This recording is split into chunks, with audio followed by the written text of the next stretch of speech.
देखिए अमूटा जो है अलीगढ़ मुस्लिम यूनिवर्सिटी के टीचर्स के रिप्रेजेंटेटिव बॉडी है और इसका इलेक्शन 23 तारीख को इंशाल्लाह होगा और इलेक्शन का प्रोसेस आज से शुरू हो गया है। आज वोटर्स लिस्ट को डिस्प्ले करेंगे और नए मेंबर्स को बनाने की मुहिम होगी, आज से शुरू होगी और 13 तक नए मेंबर्स बन सकते हैं। 13 के बाद मेंबरशिप का प्रोसेस खत्म हो जाएगा। उसके बाद 14 तारीख से नॉमिनेशन का प्रोसेस शुरू होगा। अमूटा में एक प्रेसिडेंट का इलेक्शन होना, एक सेक्रेटरी का इलेक्शन होना, एक ज्वाइंट सेक्रेटरी का होना और 10 मेंबर्स एग्जीक्यूटिव के इलेक्ट होने। इन 10 मेंबर्स में जो 2 मेंबर होंगे, पहली बार हमने विमेन कैंडिडेट के रिजर्व कर रखा है और इनके नॉमिनेशन का प्रोसेस जो शुरू होगा वो शुरू होगा 14 तारीख से 16 तक। इनको फॉर्म्स अवेलेबल होंगे अमूटा स्टाफ क्लब में के ऑफिस में। 16 लास्ट डेट है नॉमिनेशन फाइल करने की। विड्रॉल की लास्ट डेट 18 तारीख है, तो 18 तारीख को फाइनल लिस्ट आ जाएगी कैंडिडेट्स की जो लोग मैदान में रहेंगे और 23 तारीख को इनका इलेक्शन होगा।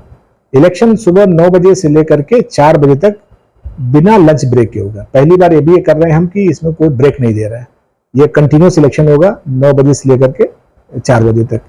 उसके बाद 5:30 बजे काउंटिंग का प्रोसेस शुरू होगा। 1 घंटे ब्रेक के बाद से काउंटिंग का प्रोसेस शुरू होगा और जब भी रिजल्ट काउंटिंग खत्म हो जाएगी रिजल्ट डिक्लेयर कर दिया जाएगा सेम डे।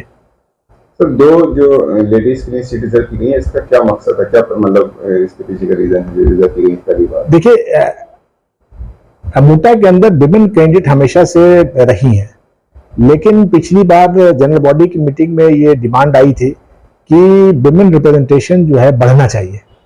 तो उसको इंश्योर करने के लिए जनरल बॉडी ने ये फैसला लिया कि एग्जीक्यूटिव के मेंबर्स की तादाद 8 से बढ़ा के 10 कर दी जाए और उन 10 में 2 जो मेंबर होंगी वो खवातीन होंगी। सर, इसका टेन्योर क्या होता है? पिछली मरतबा किस महीने में हुआ था इलेक्शन?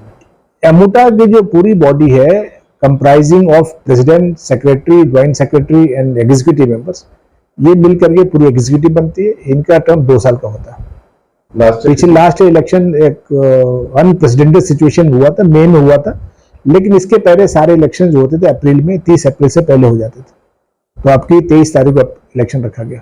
तो 1 महीने पहले किया जा रहा है, इसका कोई मकसद नहीं? इसका मकसद है कि जो चीजें डिरेल हो गई थी पिछले सालों में उनको वापस ट्रैक पर लाने की कोशिश की जा रही है।